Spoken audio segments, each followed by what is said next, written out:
तो चलिए दोस्तों, इस कैलकुलेशन के बाद हम अपना टीडीएस रिटर्न फाइल करेंगे। उसके लिए सबसे पहले आपको अपना यूज़र नेम और पासवर्ड से डालकर जीएसटी पोर्टल लॉगिन कर लेना है। लॉगिन होने के बाद सबसे पहले आपको सर्विस टैब पे क्लिक करना है। सर्विस टैब पे क्लिक करते ही आपको रिटर्न वाला टैब दिखेगा। उस पर आप अपना सबसे पहले आईएमएस डैशबोर्ड पे जो भी आपका डेटा 2A से जनरेट होकर आया हो उसे आप एक्सेप्ट कर लेंगे। हमारे केस में मैं पहले ही एक्सेप्ट कर लिया था, बट आपको बताने के पर्पज़ से मैं इसे फिर से ओपन करके आपको दिखला रहा हूँ। यहाँ पे एक्सेप्ट के नीचे एक ऑप्शन दिया होगा, उस पर एक्सेप्ट करने के बाद आप अपना कंप्यूट लाइबिलिटी कर सकते हैं।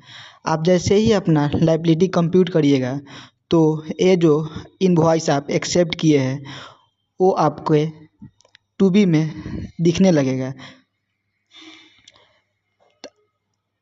आईएमएस डैशबोर्ड पे इनवॉइस एक्सेप्ट करने के बाद आप अपना TDS and TCS credit received वाला ऑप्शन खोलेंगे। उसके बाद अपना फाइनेंशियल ईयर और फाइलिंग पीरियड सेलेक्ट करने के बाद आगे बढ़ने के बाद आपको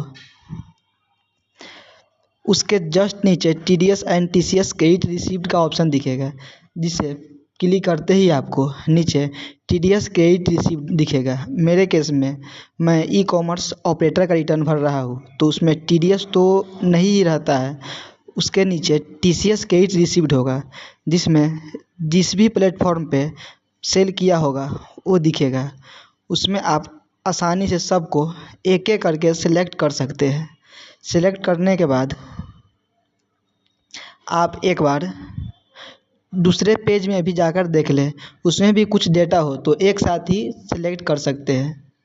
उसके बाद सारे डेटा को एक्सेप्ट करें। एक्सेप्ट करने के बाद आप बैक ऑप्शन से बाहर आ जाए। बाहर आने के जस्ट बाद आपको नीचे फाइलिंग टेबल के एकदम नीचे आपको दिखेगा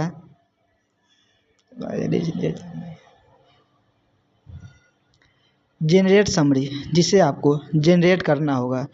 जनरेट करने के बाद आप जनरली रिफ्रेश कर अपना उस पर टिक लगाकर जो भी ऑथराइज सिग्नेटरी है उसे सेलेक्ट कर file TDS and TCS credit received को कर सकते हैं। उसके बाद आप जनरली ईवीसी के थ्रू ओटीपी डालकर अपना टीडीएस रिटर्न एकदम आसानी से फाइल कर सकते हैं। ये रिटर्न फाइल होने के बाद जो आपका टीडीएस का अमाउंट कटा होगा वो आपके कैश लेजर में रिफ्लेक्ट करने लगेगा, जो कि बहुत ज़रूरी है। इसके बाद हम फिर से रिटर्न डैशबोर्ड पे आएंगे।